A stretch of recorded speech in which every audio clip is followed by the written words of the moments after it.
Welcome back to the channel. Today we're diving into the chilling details the FBI uncovered inside room 434, where the legendary Whitney Houston was found. This new evidence has completely transformed how we view her tragic passing. It's not just a personal loss, but a glimpse into the hidden side of the entertainment world. The truth behind Whitney's death will make you rethink everything you thought you knew. Keep watching to uncover the shocking details. Have you heard the theories about Whitney Houston's death? If you're curious about how the FBI's findings in room 434 changed the entire story, leave a 1 in the comments. If you're not familiar with it or don't care, comment 0. Don't forget to hit that subscribe button to support the channel and stay tuned for more gripping stories.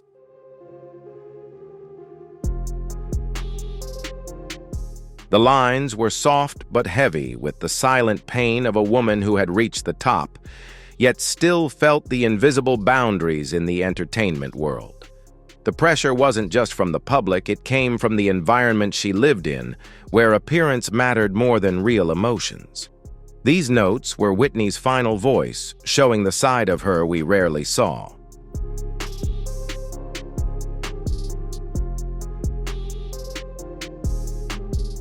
Room 434, with its contrasting light and shadow, became a place of mystery. From the unfinished meal to the lingering olive oil scent, every detail was a piece of an untold story. While the FBI uncovered physical evidence, it's the emotions and stories left behind that continue to echo. These elements are what have made Whitney Houston's memory last in the hearts of millions.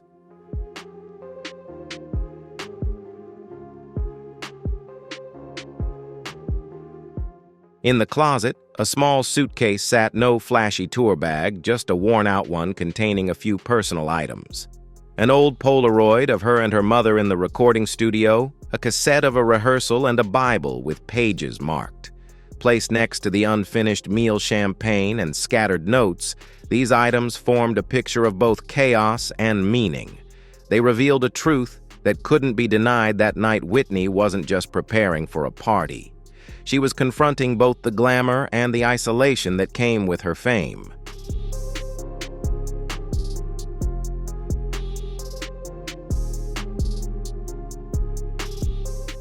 The Beverly Hilton's lobby buzzed with laughter and music that night, celebrating the pre-Grammy party.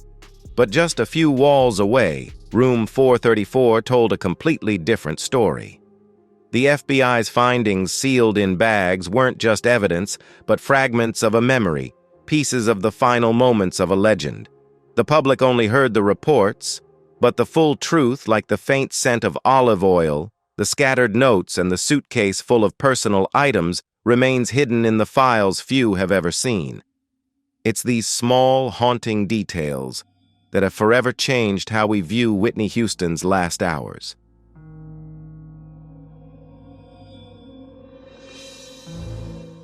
Room 434 bathed in golden light, with a thick carpet beneath fog still lingering on the mirror, and a final knock at the door became one of the darkest moments in music history.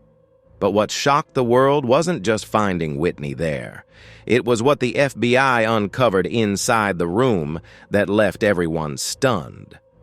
Items never before revealed. Evidence that shattered the theories we'd believed for so long.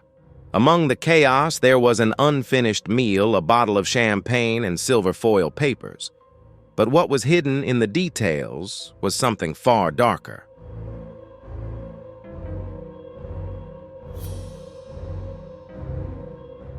On the night of February 9, 2012, Whitney checked into the hotel preparing for a pre-Grammy party.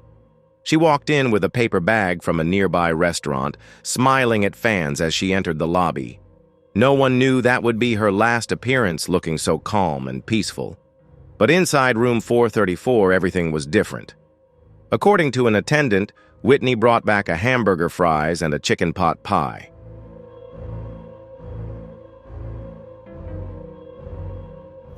A simple meal after a hard workout. But when the FBI entered, the food was left untouched. A few chips remained, as if she had left in a hurry, expecting to return soon. There was an open bottle of champagne and beer cans scattered around.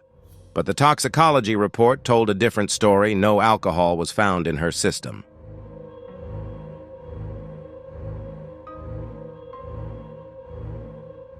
This is not just an odd detail, but a mystery. Who were those beer cans meant for? One FBI agent recalled noticing the subtle scent of olive oil lingering in the room. It wasn't an expensive perfume, but the familiar oil Whitney used when she bathed. A personal detail only close ones knew. In the dim yellow light, the scent made the room feel intimate and heartbreaking.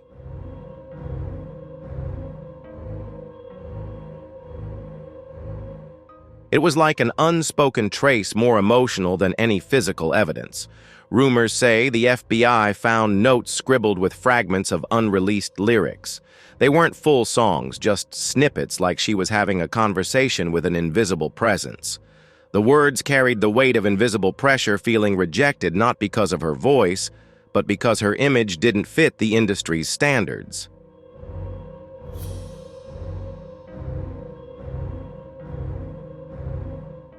Room 434, often referred to as a frozen moment, shifted from sadness to something darker when the FBI opened the bathroom door. On the sink, a stainless steel spoon lay face down, covered in fine white powder, used almost fresh. Next to it, a piece of aluminum foil scorched at the edges and faint damp spots on the sink's rim. This discovery stopped the investigation team cold as the focus shifted from casual observations like an unfinished meal or open alcohol to something far more sinister.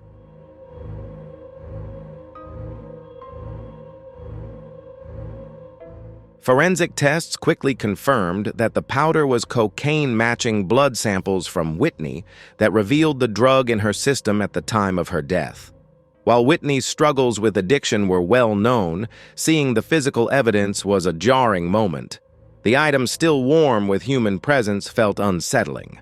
They raised urgent questions. What happened in Whitney's final hours?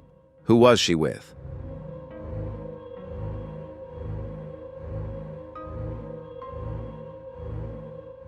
Room 434 is not just the site of her death. It's a mystery.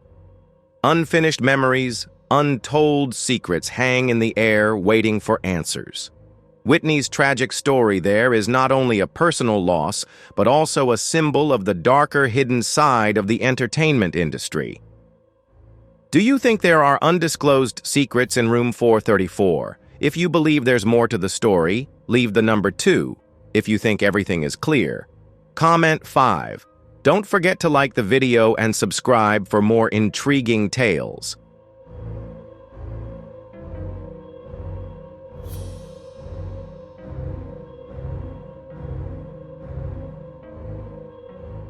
The FBI's findings didn't provide all the answers, but they raised new unsettling questions.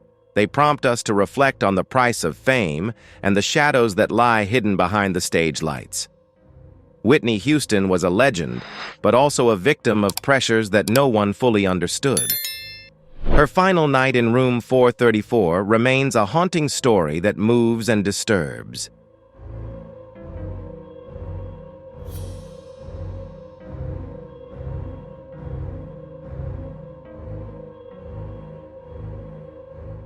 Under the sink, the FBI found a clear plastic bag filled with empty pill bottles, half-burnt cigarette butts, and other drug paraphernalia. The items were scattered carelessly, as if thrown in haste. One agent recalled the sharp, acrid chemical smell that filled the air when the bag was lifted, a scent unmistakable to anyone familiar with drugs. This wasn't just a suspicion, it was concrete evidence.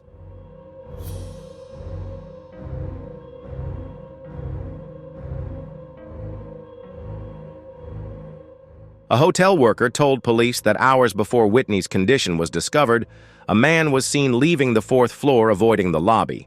The hotel's cameras only captured a tall figure wearing a large coat and hat obscuring their face. No one could identify the man, but the details seemed to match a key question: who was with Whitney when she used. Investigators noticed signs of drug use in the bathroom, but also signs of loss of control. A wet washcloth hung from the bathtub, water stains on the floor.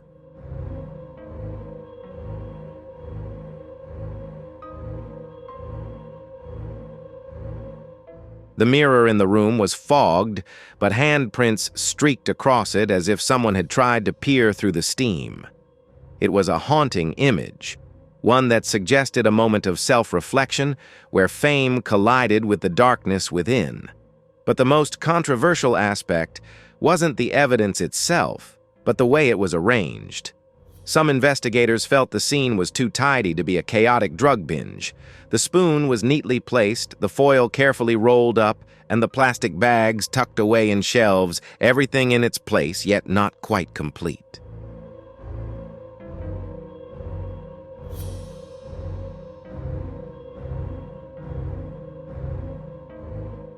It was as if someone had tried to clean up, but didn't have enough time or will to do it all. This led to theories that Whitney might not have been alone, and that the other person left before the discovery. For those who knew Whitney, this was the hardest part to accept. She had been a symbol of resilience, but the traces left in the bathroom told a different story.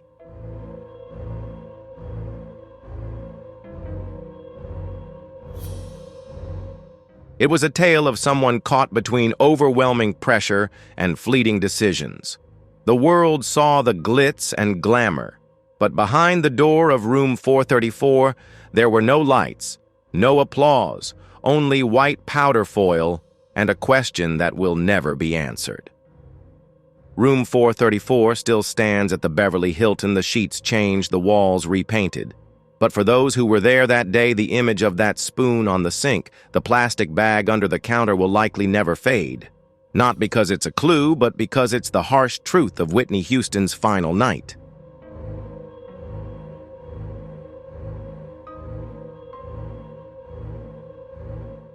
A truth no one wanted to face, but one that completely changed how we view Whitney Houston and the cost of living life in the spotlight. What the FBI uncovered in the bathroom was jarring, but what they found in the cabinet near the minibar peeled back yet another layer of mystery, one that didn't involve chemicals or white powder but was equally dangerous. Inside, neatly lined up, were 12 different prescription drugs.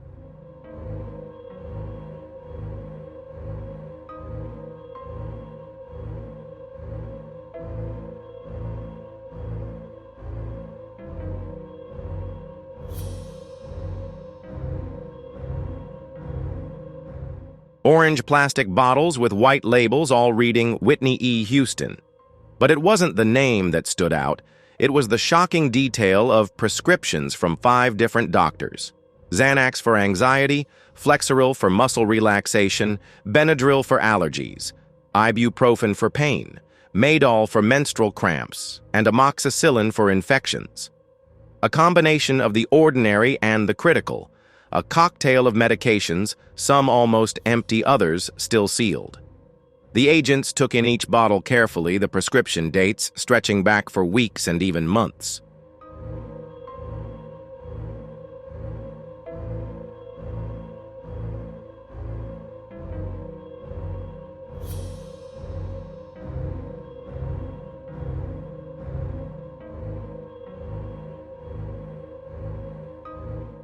The reality was staggering. This was no longer about treating a specific condition. It was about overlapping prescriptions with no one in charge of coordinating them. Were the doctors aware of each other's treatments? There was no one really in charge, and when she needed it, everyone was willing to sign the prescription, one investigator remarked, torn between skepticism and sympathy. Toxicology reports confirmed that, in addition to cocaine, Whitney had several other substances in her system at the time of her death.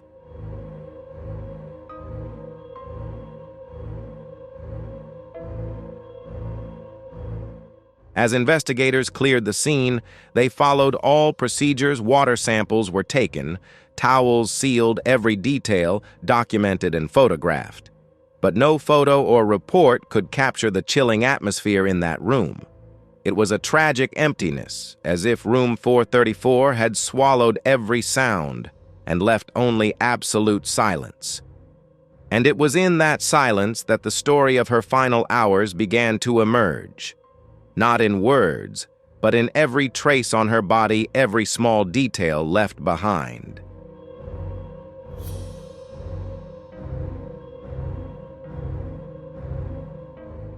These fragments, no matter how scattered, whisper something about Whitney's journey, about how glamour can often mask the cracks beneath. Among all the details of that night, one piece of information was left out of the official report, but it's one that still lingers whispered among those involved in the case. TMZ was the first to report it, though it could not be fully verified. Several items from room 434 were missing before the police arrived on the scene, most notably a bed sheet and Whitney's driver's license.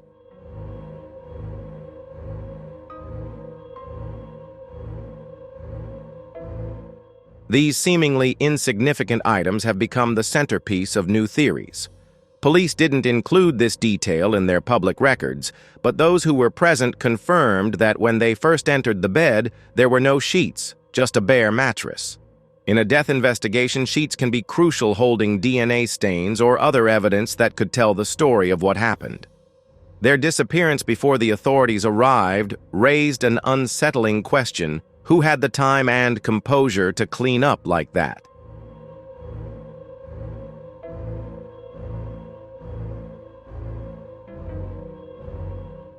The missing driver's license added to the strangeness.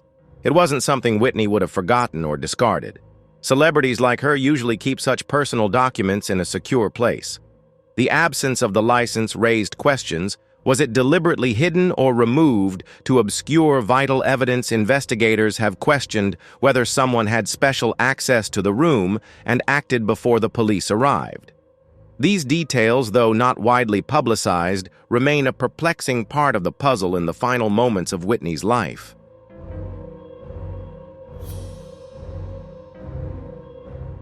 Since then, many have speculated about what these missing items could mean. Was it a coincidence, or was there an unseen hand involved? Could the missing items point to a conspiracy, or was it just negligence in the investigation? Whatever the truth, it remains hidden in the shadows of room 434, waiting for someone to eventually piece together the mystery.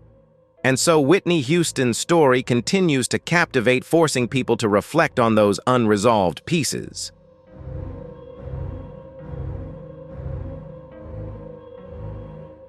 Some suggest that removing Whitney's driver's license was an attempt to disrupt the identification process or control the media narrative. Others believe it could have been the work of a souvenir hunter, an unsettling obsession. But whatever the motivation, the missing driver's license is a puzzle that has never been satisfactorily solved. Around the time Whitney's contact with the outside world ceased, hotel security cameras captured two men entering and leaving the fourth floor. Both were wearing baseball caps and large overcoats, deliberately averting their eyes from the camera.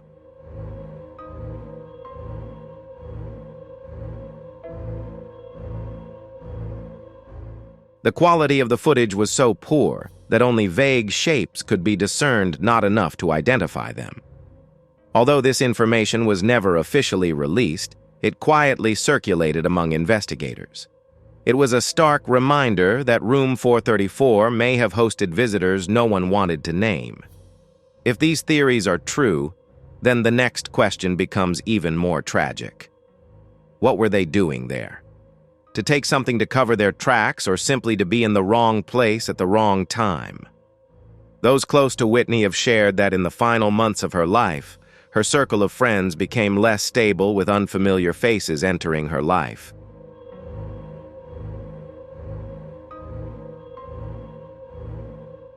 Some who claimed to be there to help carried with them an air of unease.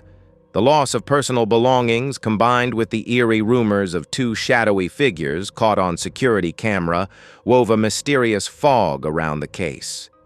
Many began to believe the scene wasn't intact when the police arrived, that what we know today is merely what remains after an invisible hand cleared away key pieces. And when that hand disappeared, it took with it the answers about Whitney Houston's final hours.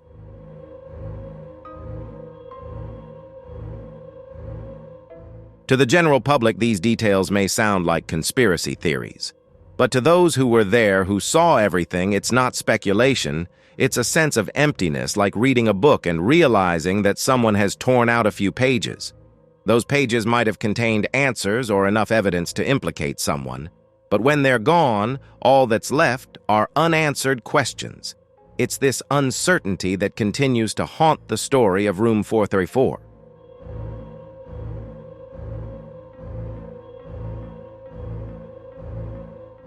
In the days following Whitney Houston's death, news outlets flooded the media with varying accounts, but a quiet undercurrent began to spread. Some private investigators, leaning on anonymous sources from both the entertainment and underworld sectors, began suggesting that Whitney may have been targeted by drug dealers. They uncovered chilling numbers and alleged debt of around $2 million accumulated over years of purchases from underground sources whose identities remained shrouded in secrecy. For some, it wasn't just rumor, it was the only plausible explanation for the strange events in Room 434.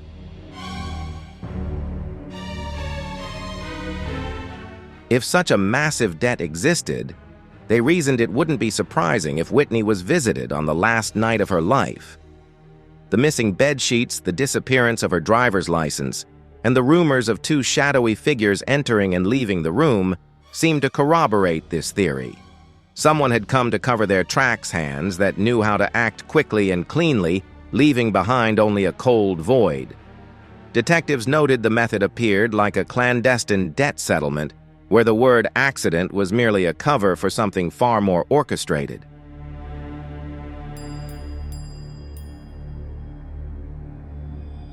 However, the Los Angeles Police Department stood by its official conclusion.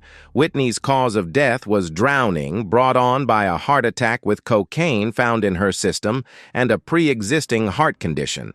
They maintained that there were no signs of foul play, and that the unusual details at the scene weren't enough to alter the course of the investigation.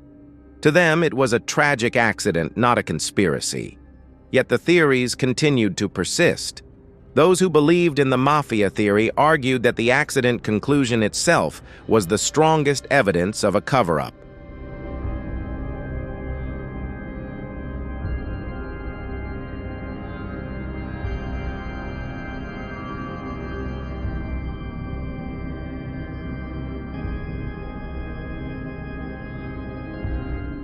In their eyes, the death of such a high-profile figure during Grammy season would have been a global shock, a situation that demanded a tidy explanation to prevent further chaos. They pointed to the excessive cleanliness of certain areas of the crime scene, as if someone had prepared the room before the police arrived. They also questioned why the hotel's security footage, which could have identified who entered and left Room 434, was never fully released.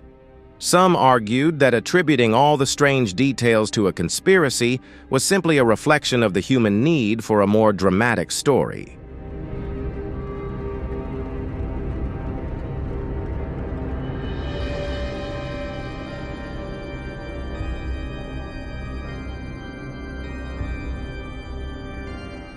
The missing items, the bed sheets, the driver's license could have a simpler explanation, they suggested. Perhaps it was a cleaning mistake or a family member taking personal items in a moment of panic.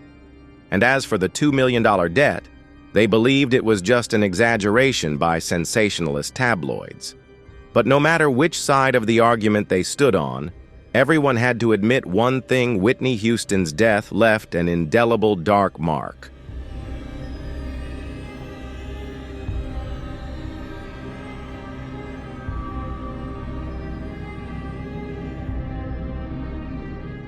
These weren't huge black patches, but small cracks scattered throughout an otherwise seemingly complete picture.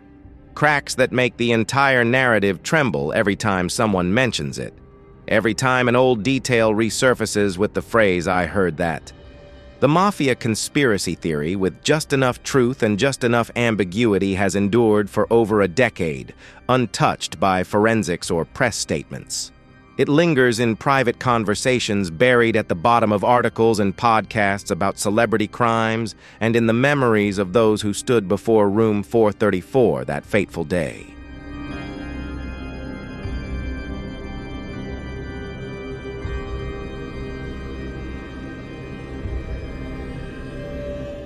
Perhaps because no one has been able to completely prove or disprove it, the theory persists. Like a faint background melody that hums softly behind the story of that night. The night Whitney Houston's voice fell silent, leaving behind a string of unanswered questions.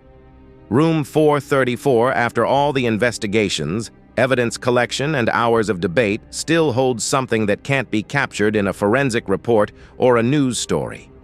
Each detail, the unfinished meal, the faint smell of olive oil, the spoon with white powder in the sink, the stack of prescription pills, the warm water in the bathtub, and the mysterious disappearances forms a complex picture.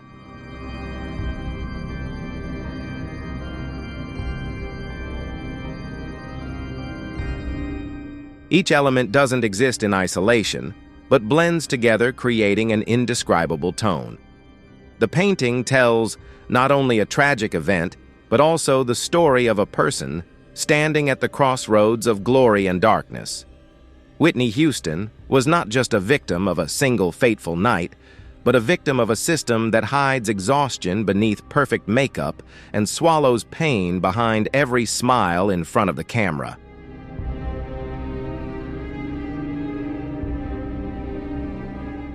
There was no alcohol found, but the combination of cocaine with sedatives and muscle relaxants could have been catastrophic for her heart.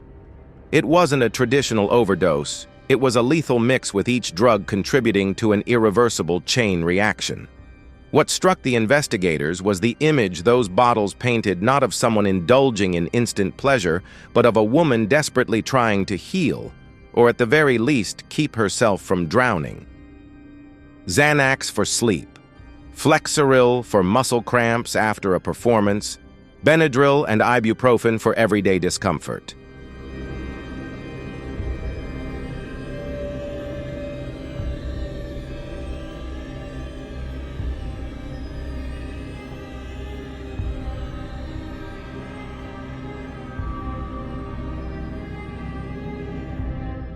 Amoxicillin for fighting off infections. It sounded like reasonable, everyday self-care. But when you add it all up, the picture becomes alarming, a cycle of dependence compounded by chronic exhaustion. In the week leading up to that fateful night at the Beverly Hilton, Whitney had seen at least 3 different doctors in New York, Atlanta, and Los Angeles. Each believed they were treating her in isolation, unaware of the others. The question arose: was this the result of an unregulated medical system or an unchecked chain of prescriptions Whitney herself couldn't escape?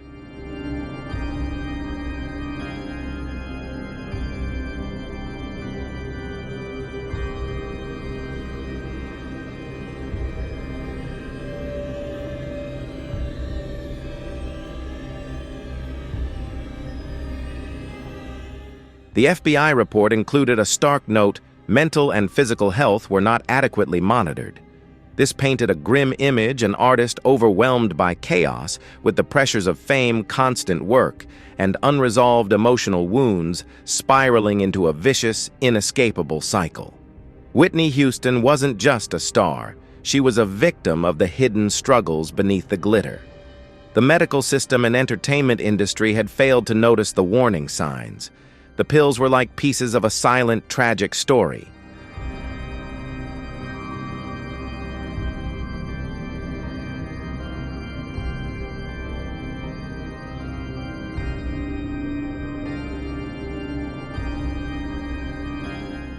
Whitney's death is not just a tale of a lost legend, but also a chilling reminder of the dangers of addiction and the pressures of the spotlight. Every pill, every doctor's visit tells the story of a life torn between public success and private battles. The price of fame can be steep, and sometimes help comes with a hidden cost. Questions remain unanswered, and there may never be simple solutions.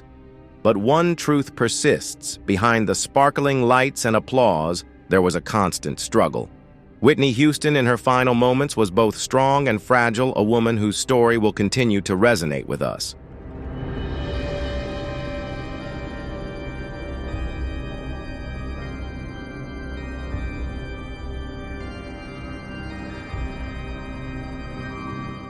For famous black artists, the weight of expectation, scrutiny, and invisible wounds is even more pronounced. Prescription drugs for them sometimes serve as more than just treatment. They're the lifeline that keeps them afloat. But when that lifeline is frayed at all ends, it can no longer hold. The neatly labeled bottles in the cabinet may not scream for attention like the spoon on the sink or the plastic bag on the shelf, but they are perhaps even more chilling.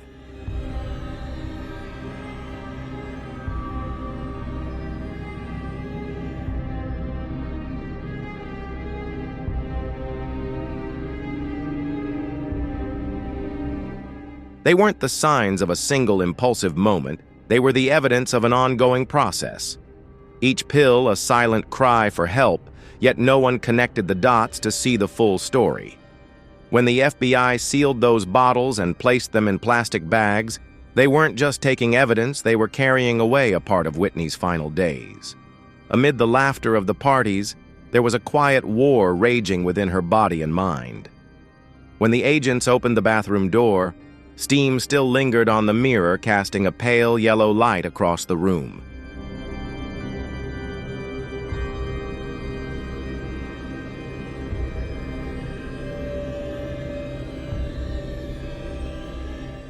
No one spoke. In that cramped space, Whitney Houston was found face down in the bathtub. The water was still warm, around 95 to 100 degrees Fahrenheit. It wasn't boiling, but it was enough to make you shiver like it had held her breath just moments before. The air, thick with steam, was also heavy with truth. Blood trickled from her nose, a thin red line streaking across her pale skin. There was a small scratch on her left forehead and faint bruises, as if she'd been struck with something hard. The marks weren't enough to suggest foul play, but they weren't random either.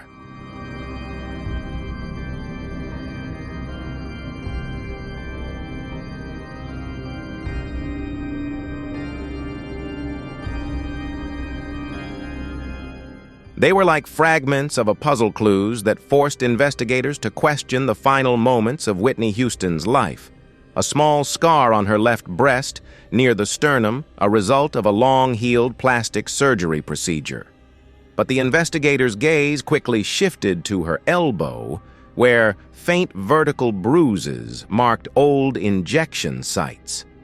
They weren't new, but they were distinctive enough to tell a different story. A history of non-prescription drug use and undercurrent of addiction that no one had fully understood.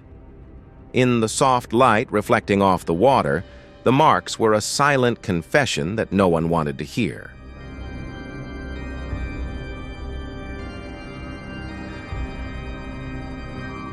Forensic experts later speculated that the warm water in the bathtub could have contributed to Whitney's rapid loss of consciousness. Warm water dilates blood vessels, lowering blood pressure, and in a body already flooded with cocaine and sedatives, that reaction could have been deadly. Though it wasn't the primary cause, it may have been the final tipping point in a chain of events. But that, too, remains just a theory. In that bathroom, no one has the definitive answer. One hotel employee later recalled hearing the sound of running water hours before Whitney was discovered. The sound of the bathtub draining steadily.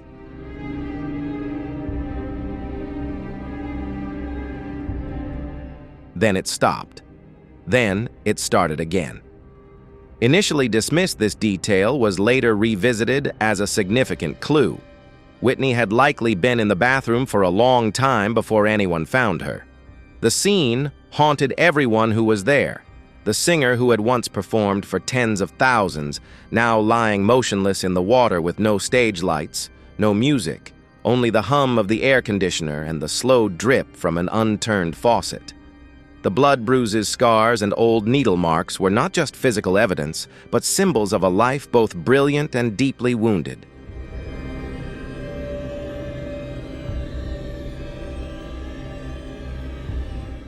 The picture is not just about the incident. It is about a person standing at the crossroads of glory and darkness. At once a musical legend beloved by millions and an individual facing terrible pressures, illness, and difficult choices. Whitney Houston was not just a victim of one fateful night.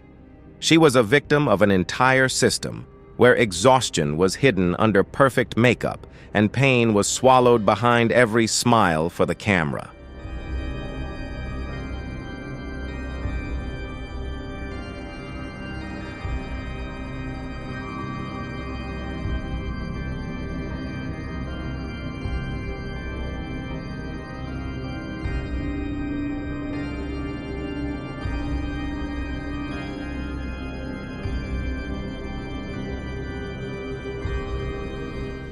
For a long time, the case transcended the name, the room, or the hotel. It became a symbol of what the entertainment industry can take from an artist, especially one who comes from a background where the path to success is often difficult. The public's fixation on every detail of the case, discussing mafia conspiracies, analyzing bruises, examining missing sheets, also reflected society's obsession with finding neat answers to stories that are never neat. But the truth is, no answer is enough.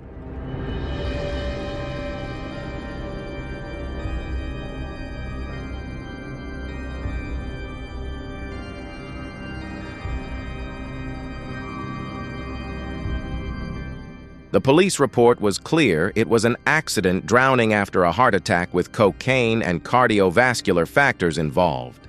That conclusion was written boldly on paper, but outside, the rumors, theories, and unanswered questions still live on. People still debate whether the crime scene was tampered with, whether Whitney was targeted by unknown hands, or whether it was all just a series of random tragedies.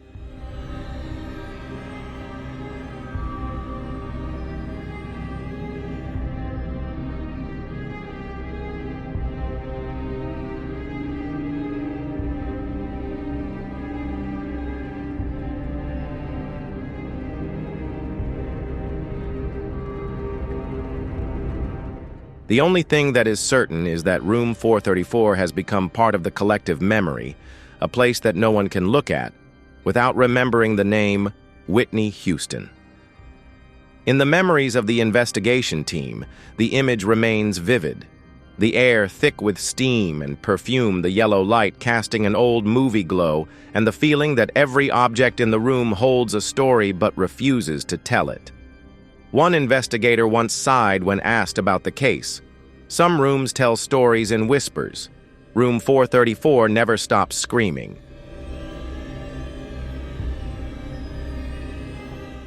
Indeed, that room did not whisper like other crime scenes. It screamed with the presence of mismatched details, with the unease that everyone left with. And perhaps that scream will never die as long as people seek an answer to that night. An immortal voice has been silenced forever. Whitney Houston is gone, but what remains in Room 434 is still there. Whether in memory archives or stories retold, we will never know for sure how every minute, every second of that night played out.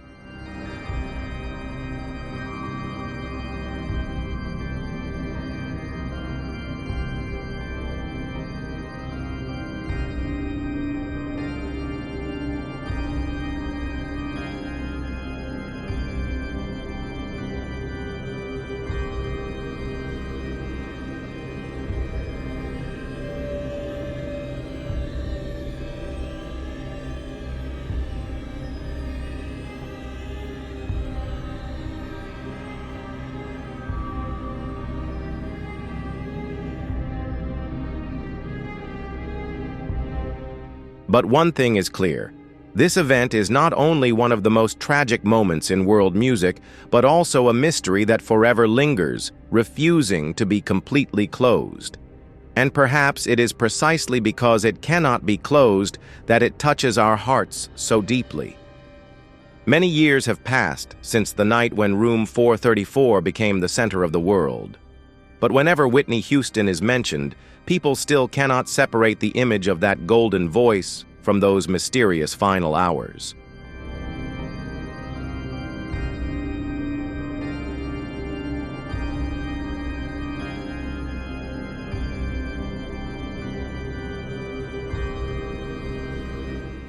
Room 434 at the Beverly Hilton Hotel has long been silent, but the story of Whitney Houston has never been closed. She was not only a unique voice, but also an icon of a musical era where her singing transcended all borders, races, and generations. Although Whitney's life ended quietly amid a brilliant halo but also full of contradictions, her legacy lives on in the hearts of music lovers. Every time the melody of "I Will Always Love You" plays, Room 434 seems to open up again, not to recount the tragedy, but to remind us that legends, despite their passing, will forever remain in our memories and hearts.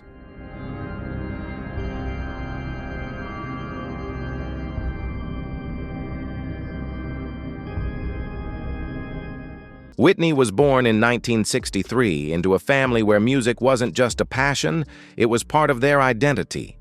Her mother, Whitney Houston, was a renowned gospel singer who had sung backup for legends like Aretha Franklin, Elvis Presley, and many others. She knew the path to fame, and she also knew what could destroy a star. That's why, from a very young age, she made a decision her daughter would be the brightest, most flawless gem. She started by putting Whitney in the church choir. There, Whitney learned to harmonize, control her breath, and most importantly, she learned how to stand on stage without ever letting a single crack show in her image.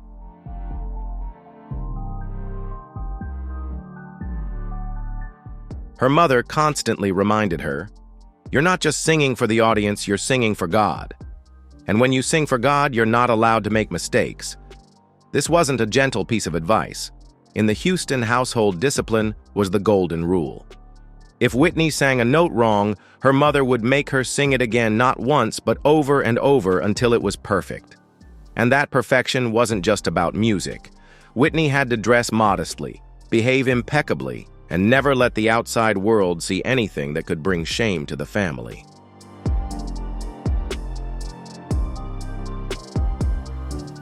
To her, a daughter is the family's representative to the community, and that means there's no room for youthful mistakes. To outsiders, Whitney had it all: a famous family, natural talent, and a bright future. But inside, the pressure was starting to build. The crown placed on Whitney's head was both dazzling and heavy. According to analysis from grunge, Whitney's friends often called her Big Cuda, short for Barracuda. This nickname wasn't a joke. It reflected Sissy's sharp, uncompromising personality.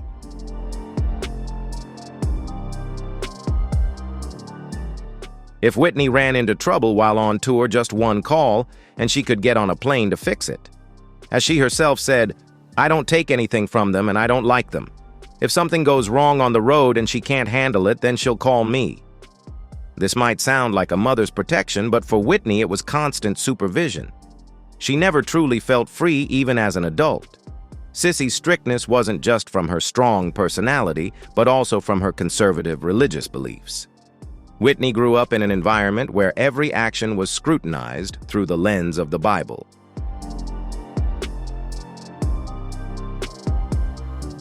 New Hope. Church is not just a place to sing, it is the center of spiritual and social life. In that environment, any difference is seen as a sign of deviance.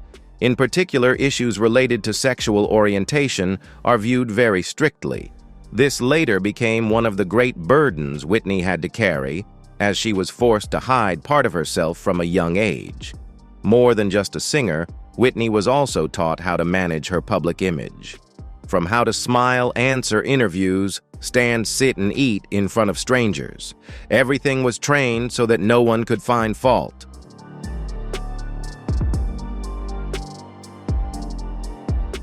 For a young girl, this was like wearing a tight corset all day long, never allowed to breathe deeply or move naturally. Whitney quickly learned to suppress her true emotions, instead presenting a radiant face and a sweet voice even when she was tired or in pain inside. The mother-daughter relationship between Whitney and her mother was complex, much like Whitney's career later in life. They loved each other deeply, but that love was conditional.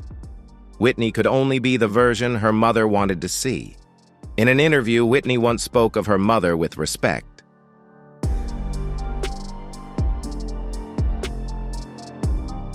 But between the lines, one could sense the fear.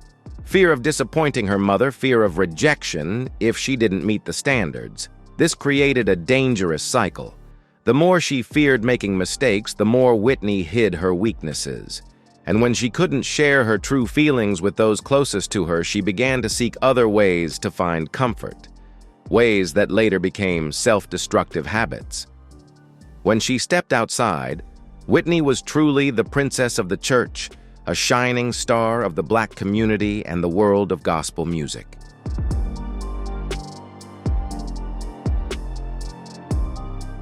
Her voice quickly caught the attention of producers and famous artists. But what no one knew was that to maintain that image, Whitney had to constantly prepare herself mentally. Every appearance was a challenge from her mother, from the community, and from herself. No one saw the moments when Whitney quietly sat in her room taking off her perfect mask. Sissy's role in Whitney's early years was both a driving force and a source of pressure. No one can deny that without her strict guidance, Whitney would have struggled to become a world-class singer.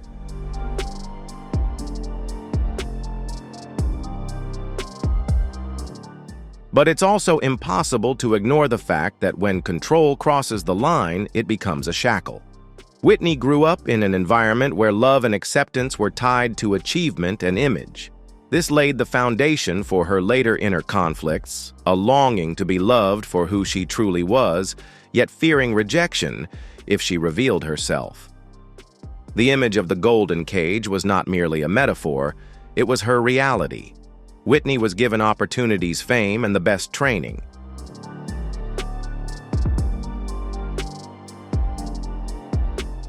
In exchange, she had to give up her personal freedom, the right to make mistakes, the right to be vulnerable.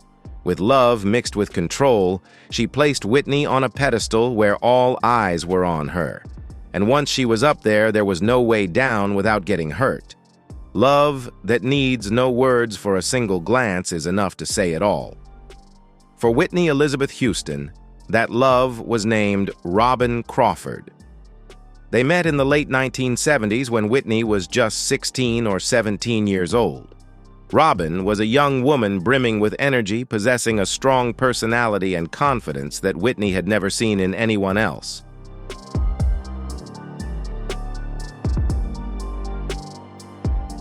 In her memoir, A Song for You, My Life with Whitney Houston, 2019, Robin recounts that they met at a community center in East Orange, New Jersey.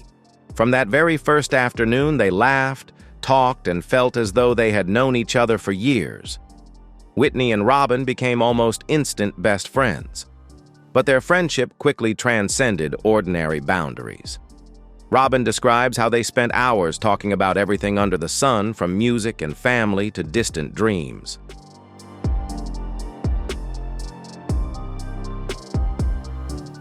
Their relationship was so deep that even a gentle touch could make Whitney's heart race. In the first few months, Whitney found a sense of safety with Robin that she had never experienced before. A space free of judgment, where she could laugh loudly, cry freely, or simply remain silent for hours without being asked why. In Robin's eyes, Whitney wasn't the church princess or the future star, but just a young woman trying to understand herself. According to Robin, their love began when Whitney gave her a silver bracelet as a promise.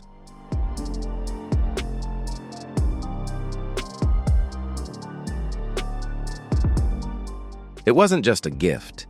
It was a sign that Whitney wanted Robin to stay in her life no matter what the outside world thought. But if their world was a clear blue sky, dark clouds were beginning to gather on the horizon.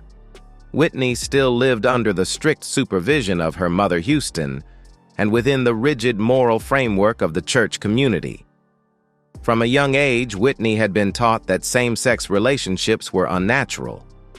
And this was not just a personal opinion, but a deeply held religious belief within the family.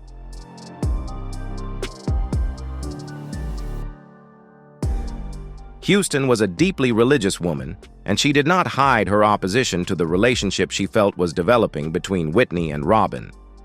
In Robin's memoir, she writes that Houston bluntly called the relationship unnatural.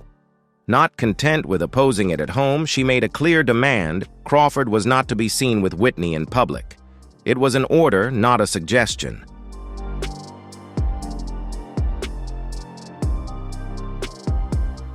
And Whitney, despite the pain, complied. The fear of losing her family's support, combined with the pressure of her rising career, led Whitney to make the painful decision to end the physical aspect of her relationship with Robin.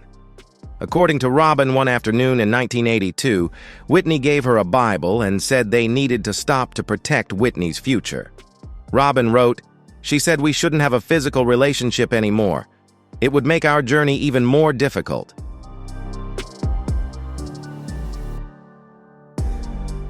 This decision did not mean their feelings had disappeared. On the contrary, their bond remained deeply rooted, but now it was suppressed, forced to remain hidden. They continued to live and work together. Robin became Whitney's assistant and companion throughout her singing career, but this new boundary left both of them feeling suffocated. Having to give up love in this way to meet expectations created a massive void in Whitney's soul. She began to feel she couldn't be herself, even with the person closest to her.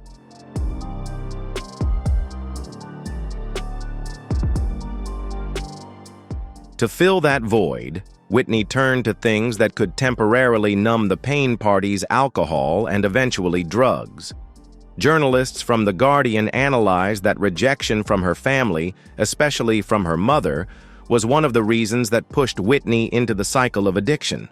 When you can't be yourself with the most important person in your life, you find ways to escape from yourself. During this period, drug use emerged as a friend who didn't ask questions or pass judgment.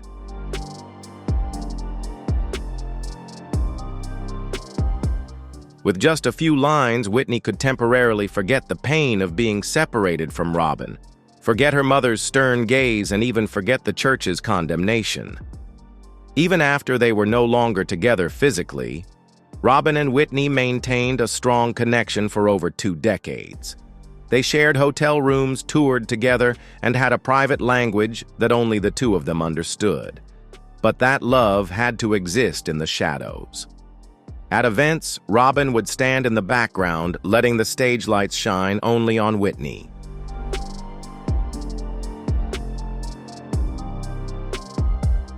Houston was content to see the distance between them in public. But what she didn't know or didn't want to know was that behind the scenes, that distance existed only on the surface. According to Robin, the relationship was both a source of strength and a source of pain for Whitney.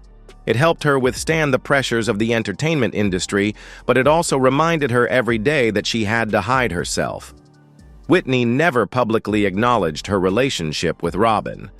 In interviews, when asked about rumors of a same-sex relationship, she would often laugh and deny them, sometimes with a hint of irritation.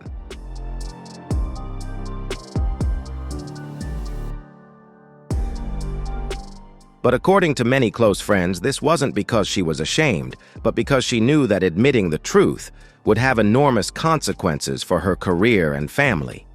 For her part, Houston never changed her stance. In an interview after Whitney's death, when asked if she would accept Whitney being gay, she replied, "Absolutely not." This response further reinforced the belief that Whitney had to live with a part of herself that was rejected.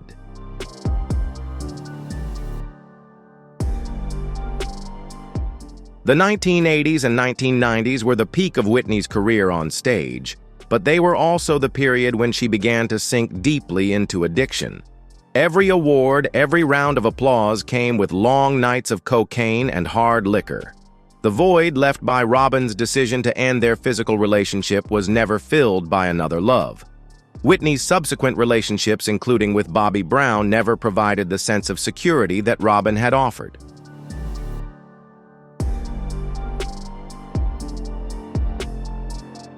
In her memoir, Robin writes that she always hoped Whitney would find a way to be true to herself, but that never happened. The two remained friends until 2000, when their relationship completely broke down due to accumulated tension and Whitney's increasingly chaotic environment caused by her addiction. The moment Whitney gave Robin the Bible in 1982 could be seen as the most important turning point in her life. From that moment on, she chose to meet the expectations of others rather than her own needs.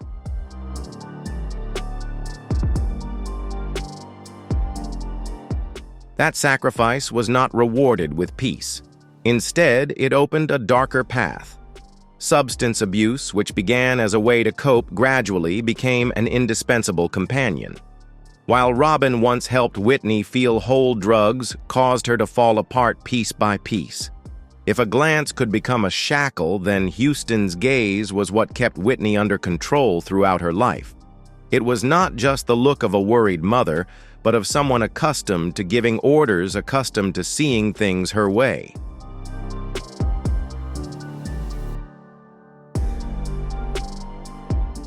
From a young age, Whitney learned to read every subtle movement on her mother's face. A raised eyebrow could mean, "You're doing it wrong." A cold stare could mean, "You've disappointed me." And the most terrifying thing for Whitney wasn't being scolded, but losing her mother's approval. In 1988, Whitney was at the peak of her career. Her album Whitney had turned her into an international star with millions of copies sold and sold-out tours. But behind the glamour, darkness was beginning to creep in.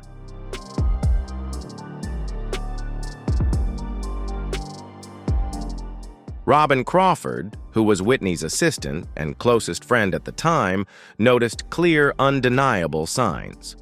Whitney was using cocaine more frequently, and rehearsals were sometimes canceled because she wasn't feeling well. Robin knew that if she didn't act, the situation would quickly worsen. One evening, Robin went to see Sissy. In her memoir, Robin recalls telling her directly, "Whitney is using drugs. I'm worried about her." This was a cry for help, a last hope that a mother would understand the severity of the situation and intervene.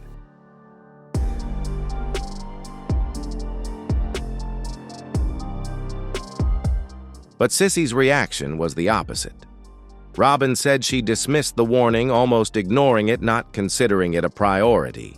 There was no family meeting, no intervention plan, no promise to address it immediately. For Robin, this was a shock. For Whitney, it was a dangerous message. Mom won't intervene unless you really cry for help. And Whitney, who was accustomed to hiding all her problems to protect her princess image, would never cry for help. What do you think of the mother's reaction in this situation? If you think this was a missed opportunity to save Whitney, leave a comment with the number 2. If you think she did her best, comment number 5. Don't forget to enjoy the video and hit subscribe to support the channel.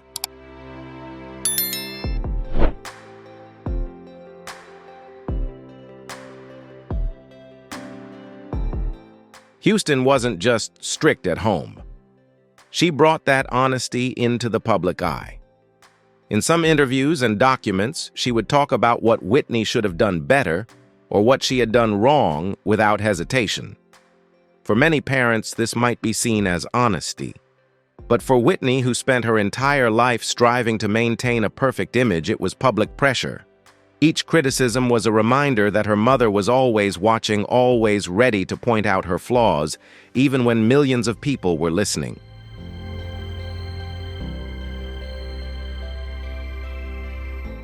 According to analyses of this relationship, Whitney felt she was never good enough.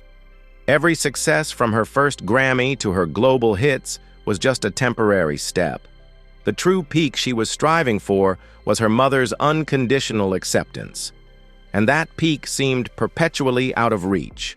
Nearly 2 decades after that ignored warning, Whitney's condition had deteriorated severely. She had endured years of severe addiction. Her marriage to Bobby Brown was tumultuous, and her career began to decline.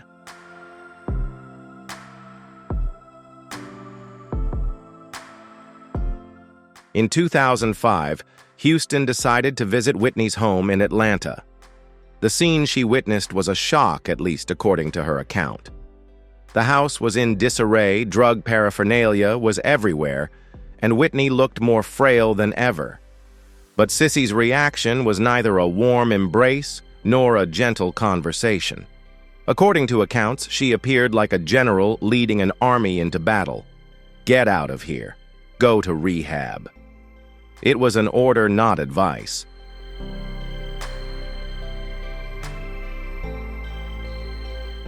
Robin Crawford once said that when Whitney needed help the most, Houston acted like a crisis manager rather than a mother. Instead of creating a safe environment for her daughter to share, she chose strong-handed measures, issuing orders, imposing her will, and intervening from above.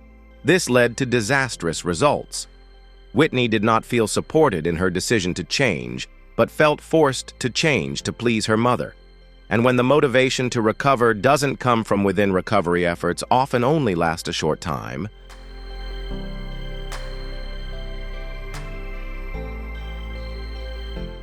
The relationship between Whitney and Houston during this period became a cycle.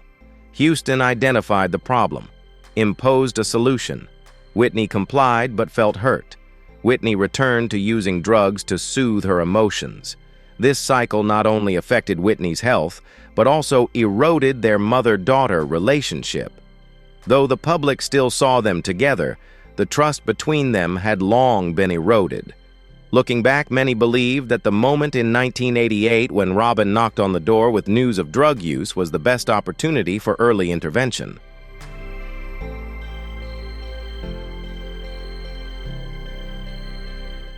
If Houston had acted, then Whitney's path might have been different. But she did not act, at least not in the way Robin had hoped. And that silence, for whatever reason, allowed Whitney to drift further into a dangerous spiral. Even when things were at their worst, Sissy's eyes remained fixed on Whitney. Some relatives recounted that when Whitney performed, Houston would sit in the audience watching intently, not just to enjoy the performance, but as if she were evaluating every note and every glance. For Whitney, it was both a source of encouragement and a reminder. Her mother was always there, and she always had an opinion.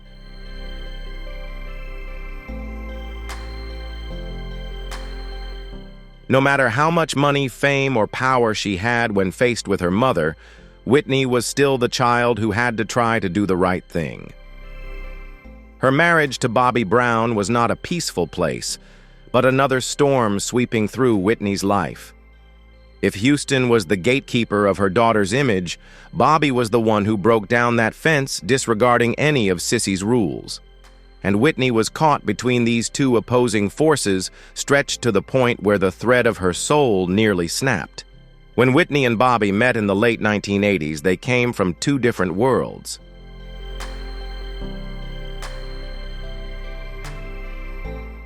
Whitney was the church's princess with a perfect image, while Bobby was a rebellious young man with a defiant style.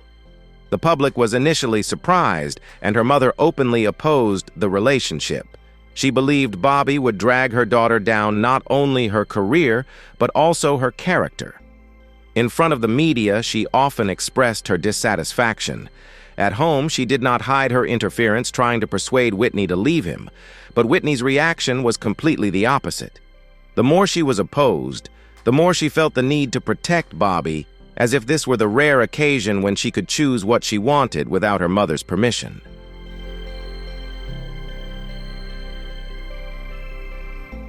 Every criticism from her mother only made her cling to Bobby more tightly, a form of silent but powerful resistance.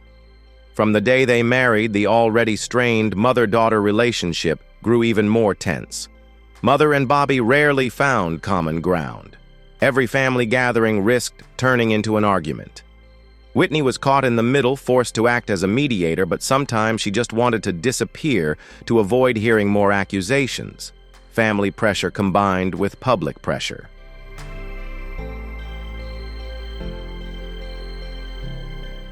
Whitney wasn't just Bobby Brown's wife.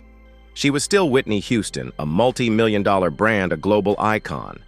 And her mother, both a family member and an unofficial manager, continues to try to control her career path, sometimes forcing her to appear in public even when she is not physically or mentally well enough. There are days when Whitney wants to hide at home, away from all the flashbulbs, but her performance schedule and major events do not allow her to do so.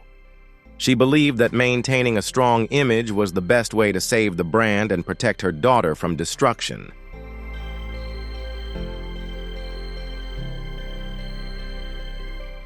But every time she was dragged onto the stage in a state of exhaustion, Whitney felt like she was wearing a glittering armor, bright and dazzling on the outside, but cold and heavy on the inside. Her voice still rang out, but her heart was weary. Behind the scenes of those performances, the air was often filled with smoke and white streaks on the tables. The more exhausted she became, the more Whitney turned to drugs as a way to stay awake before stepping onto the stage and to come down when she returned. Looking back, Whitney's life during this period was like a pressure cooker: religion and morality.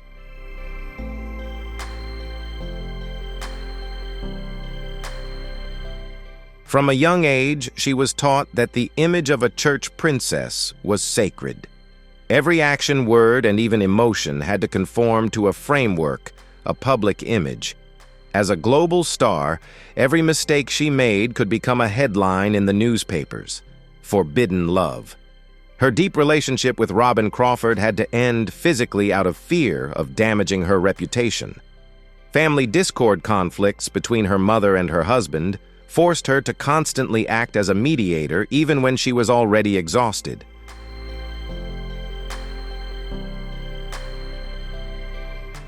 A grueling career, an endless performance schedule, pressure from record sales and expectations from millions of fans. When all these factors piled up, Whitney had little room to breathe.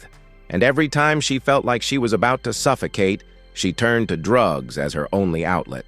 Bobby, with his impulsive nature and reckless habits, did not help. Instead, he often publicly criticized her, claiming that her mother was controlling her like a puppet. Meanwhile, Houston remained steadfast in her stance. Bobby was the reason Whitney sank deeper into addiction.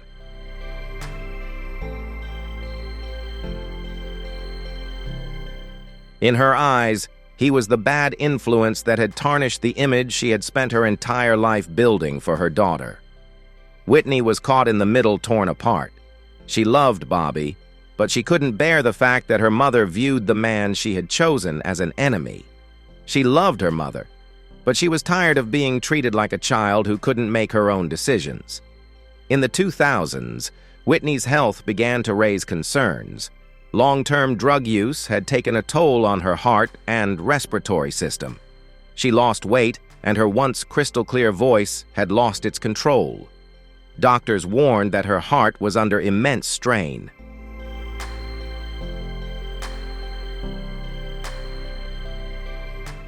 But instead of stopping, Whitney threw herself into performing, partly because of contracts, partly because of pressure from her mother, and partly because she herself didn't know how to slow down. On February 11, 2012, the world was shocked by the news of Whitney Houston's death. She was found unconscious in a bathtub at the Beverly Hilton Hotel just before the Grammy Awards. The coroner's report stated that the cause of death was drowning, with contributing factors including heart disease and drugs.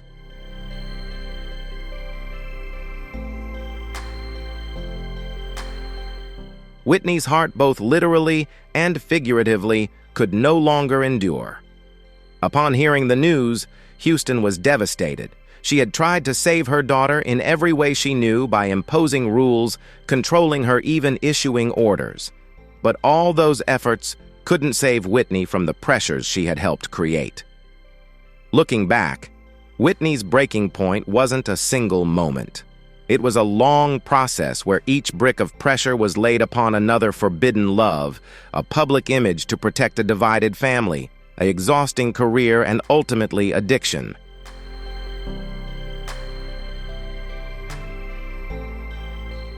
Each factor alone may not have been enough to defeat her, but when they all combined, they created a burden too heavy for even a magnificent voice to bear forever. Whitney Houston left behind an immortal musical legacy. But her life story is also a bitter reminder. Talent and fame cannot replace personal freedom and mental health. Houston loved her daughter in the way she knew how, but that love inadvertently suffocated the most vulnerable parts of Whitney.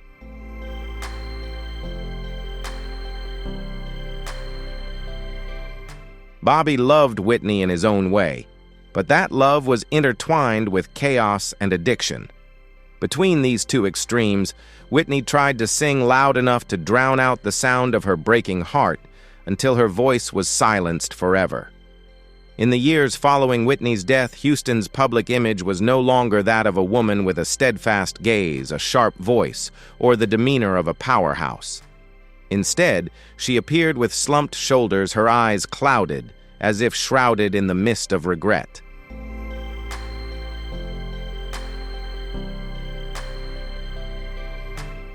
In a television interview, she sat on a chair, her hands clenched, her nails digging into her flesh, as if trying to suppress a surging pain.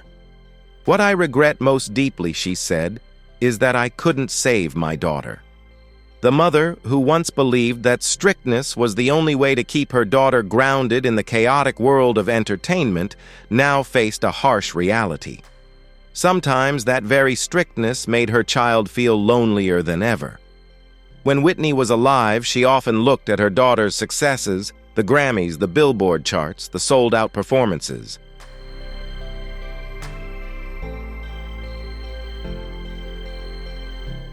According to internal sources following that pivotal event, King Charles made a decisive move.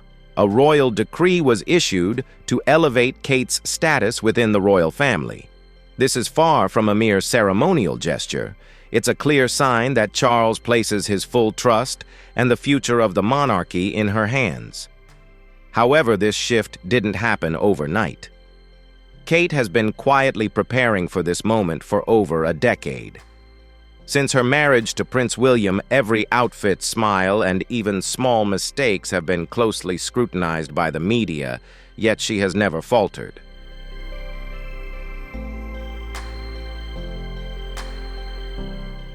A former member of the film crew recalls, "She always protected Whitney's image to the point of not allowing anyone to know what was really going on. If there were rumors, she would deny them immediately. If there was a problem, she would make it disappear before the press could find out."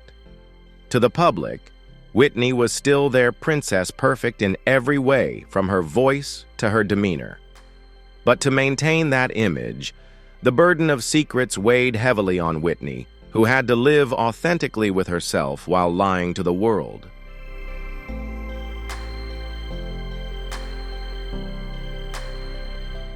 Houston once said that in the final years of Whitney's life, she had repeatedly tried to get her daughter back on the right path. At times, she demanded that Whitney go to rehab, and at other times, she outright canceled contracts or refused to let her perform when she saw Whitney's condition was too dire. But such measures often came too late or were carried out with a commanding tone rather than empathy. "I tried, but she wouldn't listen," she admitted. "She's an adult. She has the right to choose, and she chose that path."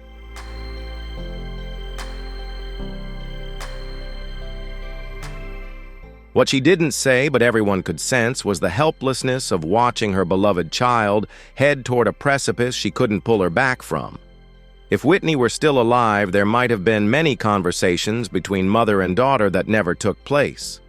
About the loneliness of ending her relationship with Robin. About the pressure to be a perfect role model. About feeling trapped between her mother's love and Bobby's. But now all of that is just speculation. And no matter how strong she is, she can't talk to the daughter who now lies beneath the cold earth.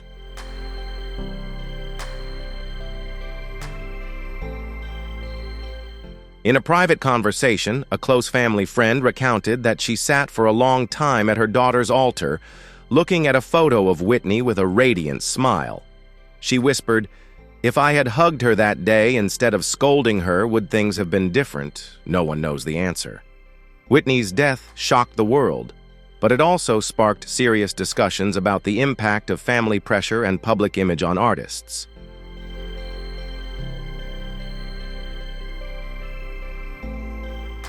Critics, journalists, and even colleagues in the music industry began to speak more openly about the issue.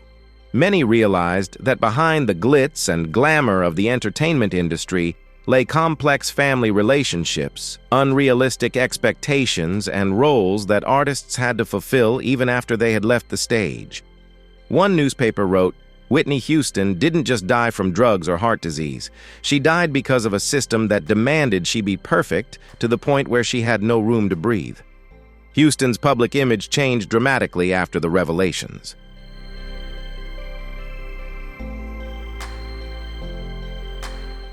She was no longer just the strong mother protecting her daughter from the media. For many, she was also part of the reason behind the pressure that drove Whitney to drugs as an escape. This does not mean she did not love her daughter. On the contrary, she loved Whitney so much that she believed she had to control every aspect of her life to protect her. But that kind of love, when it crosses the line, can become a shackle. Houston later wrote in her memoir, "I held a bright light for my daughter, but I forgot that a light too bright can also blind others."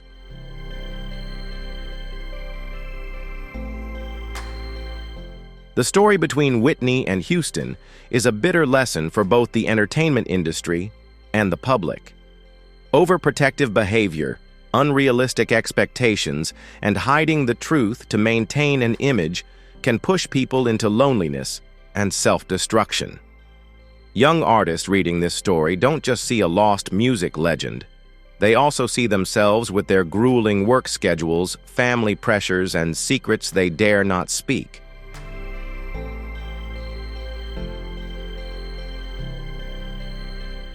On the day of the funeral, New Hope Baptist Church, where Whitney once stood and sang as a young girl, echoed with hymns. But this time, it was not to praise her, but to say goodbye for the last time. Mrs. Houston sat in the front row, her eyes closed, as she listened to the choir's voices echoing throughout the space. In that moment, she may have recalled the days when Whitney stood under the bright lights, her voice as clear as crystal. And she may have also remembered the times when she was so strict that she forgot to embrace her own child.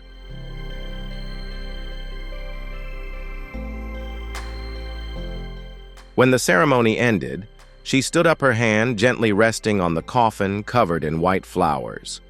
She said nothing, only bowing her head slightly. Perhaps words were no longer necessary. Whitney Houston's life was a beautiful ballad that ended on a painful, somber note. From a church-raised princess, nurtured in the glow of fame and strict discipline, to a woman at the pinnacle of global glory who slowly sank into the darkness of pressure, Whitney lived fully and fiercely, just like her voice.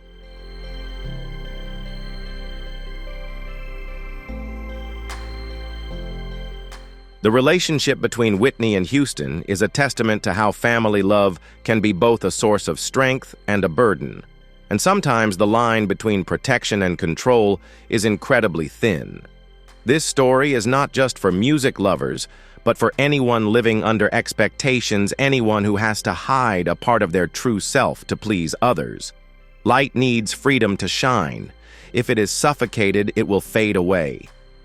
The relationship between Whitney and Houston is a testament to how family love can be both a source of strength and a burden.